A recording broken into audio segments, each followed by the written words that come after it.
Great, it's great, and I could never underrate, and there's no substitute for quality. Nazu Tinayoga family. Tichitaura Sedunya festival which is happening on the 4th of April. I'll get it of the Y2K promotions. Then get the family there and the place. Ndotangana neko arikatitangena baba azvinotaura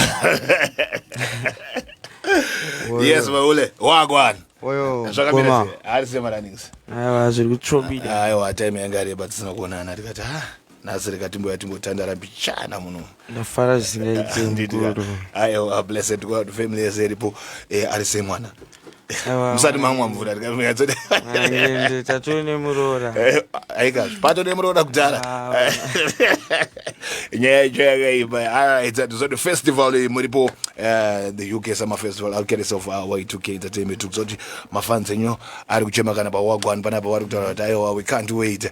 What do you have in store for them? Makarongere chi vanoya aiwa tiri kuti chigunduru malongende movement mabviravira so UK get ready maizia sibika Y2K Entertainment vari kuita kuti zvinhu zviitike saka toti get ready tiri kuuya nendandi garai matenga matiketi todo full house ika kuti ndinyatso chaiuya ndakarowa zitrausi saka vanhu vachadambuka mablouse wet play saka vanhu vamakurisa ngoma dzichirohwa hapana chekumirira. Toenda kuna amaingende mwana ndazobvunza ubaba ndikanibvunza amai nai mwana ari semwe adazana matera. Alright, this is your first time kuti muchiperforma ku UK, is that right? Yeah, and what do you promise your fans Maloti vanhu vakakumirira because ndikuona kana pawagwan pangu pangu kuti we can't wait to see Malo, we can't wait to see what do you have in store for them? Like always. Because hapana chimwe chekumirira. And first before taenda I saw your performance Mageta City Sports Center. That was a well polished performance, and I want to congratulate you kuti baba ndikuona kuti zvinhu zviri kunyatsofamba zvichienda. And anzi matrix manyo to I wanna say amaloti tikoti maelava ari kuharova chaizvo ndirutendo paIfel Dam wari kuporudo maloti pena hanzi uri kupiwa rudo chaicho hanzi mudhara vataura hanzi matrix toawana sei matrix enyu apa YouTube on, let's just say all digital music stores, right? Yes, because tinoma distributor using DistroKid, so inisa kwese. Okay. It's just that most of them are audio. Pana vanhu vobva kunyanya kutaura kuti hanzi maloti akaipa panyaya dzekuimba dzelove. Strength yako newandira hardcore dance here kana kuti dzelove idzi? I think I'm an artist anoimba, like I can't say any type of music yandogona because when pandakatanga kuimba ndainyorwa masongs na ulengeni and ndaimba zimdanzo only mostly hardcore, right? And then chiramba chindzidzisa to a point where I could write my own songs. Okay. But then andigone kuimba about kuti ndoda kuimba nezvakati. I just ndongoimba ma situations anenge achiitika pa time iyoyo. Exactly. Like there was this other time that we were fighting and everything. I was doing heartbreak songs. So now I'm doing like my love songs. So Mangwana, I can sing to the church, you know. I did the other one, a gospel. I said Yabuda inonzi rumbidza imwari, but I'm tongo imba like freestyle zvikuitika panguva iyoyo. Alright. Not kuti like inina ndinyore masongs, but kana nchiti freestyle like zvinhu zvisina kurongwa. Zvisina kurongwa zvamunongotangangoita zvichiitika pa time iyo. Oh, that's good. Saka tikati maloti ane nguva yakareba sei achimba? I started doing music in 2025 on the 2nd of January. All right. That's when I did Dead. That was my first song. That was a hit song and they got spread. Yes. So we can say one year. All right. Baba tikuzwa kuti ndimuyamba kunyora masongs mai mazono mai zvava kunyora vega muri kubatsirana here kumboku? Aiwa sineti tongoropa kutamba kuita kunanzva kuzara vari kurova. Handedga. All right, for those who asingazivi kuti ulengende akatanga sei akakurira kupi, can you tell them a little bit about yourself? history yakho ukuthi how did it started and where you are now. Ulengende anonzi esiboniwe nchishida majaya. Jimazi baba. Right. Wakakura wachienda kumasowe. Mwana akakurira muchipostori.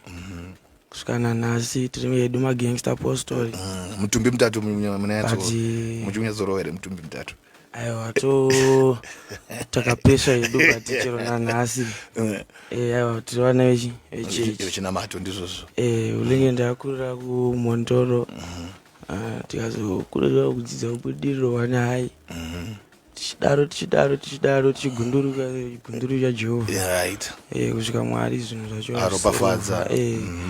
Saka nyaya yacho yakakurisa. It's a very long story. Tinozoda tichiziva kuti ndizvozvo chaizvo tinototi bvu nyaya dzese. Right. So what should we expect 2026? To expect any album, singles collection, any collaboration namother 2026 izvezvi tiri nealbum randiri kubudisa rakabuda uri ndoti riri kubuda kozi inonzi Tsvimbo Mutauro ende masatipere kuita se kusvika maikoro vatiudza kuti zvakwana nyika yevanhu vakwana vese vasunungurwa vaponeswa Tsvimbo Mutauro. So paYouTube riripo tiri kubudisa mangoma ndofunga every day. Saka hati aripere. So kana wakangwara zvako enda unogara kuYouTube kwechigunduru chaJehovha kune mutakunanzva kune kupakurwa ikoko zuva nezuva. Aiwa pane macollaborations arimo imomo. Macollaboration arana Ruzi 96 nemamwe namadhamu samazuva ese. Aiwa izvozvo ndizvo. Alright. Kuna vasingazivi kuti Tsvimbo Mutauro ungavapatsanurirevo? Tsvimbo Mutauro like mutauro unoyera, mutauro umweya mutsvene. Maona usingade kumhanya kuti munge muchiudzidza. Ndizvozvo. Maona Tsvimbo Mutauro alright, mutauro unogona kuzopera pese kumagumo kunozonzi kumagumo kwekwe. Mutauro usingaperi hai inhoroondo inoda kudzidzwa. So Tsvimbo Mutauro unoyera. Right. Saka tiri kuti sanganai nemutauro unoita se unoyera. Alright. ZFM Stereo, my station, your station. Like what I said, that you're in for a treat. Okay, I know some of the power couple, as I call them, then they're going to be in the UK on the 4th of April, Alcatis of the Y2K Entertainment Promotions, and it's a thing simply dubbed as the UK Summer Festival, and this is a show not to miss. Ndichenda kuna Maloti, nichiti Maloti. Tingawani album eregore nerekana kuti mchidombo rwa singles collection waya tichifamba tichienda. I think ndiri kumboita zvema singles. Yes. I did an EP. Okay. Inonzi Malongende.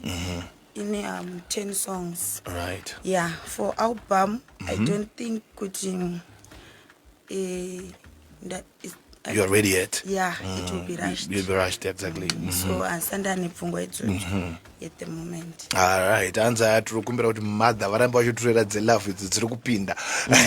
Anziri kuti chiko. Saka dai vakumbira. Ndo zvakada kuti dai vakumbira baba. Nokuti baba vakawedzera moto. Basa ramuri kuita. Uku tinopiwa uchi. Mofane ngoma. Aiwa ndo kwasiri ndo zviri kuitika. Aiwa mutapomberwa nazo. Okay. Yes, man, ZFM Stereo, my station, your station. I don't tell you already, say man, with the major element of surprise. The power couple is in the building, but tonight we're just talking about the show that they're going to be performing in UK, Alcatis of the Y2K Entertainment, which is simply defined as the UK Summer Festival. And this is a show not to miss. It's happening on the 4th of April. And as you get to Zotoro, it's just a the Summer Festival, but the show is this is a show not to miss. And the kune mafanzi enyu akaterera izvozvo ndichitangana baba. Siri kungoti rambai muchidira mukambo. Tichingotiwo vari paUK. Ndaona mbona vachidambuka makumbo nekujamba ngoma. So izvezvi ndakambonangana nevari paUK. ndiri kuuya nefufu nefufuzi because ndakaona kuti gore pane mashow kunze kwenyika akawanda and we're going to talk about that next time when we invite each other at CFM Stereo. aiwa tichanyatsodzoka tombokurukura chaizvo anditika aiwa blessings to be with you at CFM Stereo, my station, your station. Amene masaka uda kuti umbokwidza karidhimera baba wambondipa kuti malines mabhando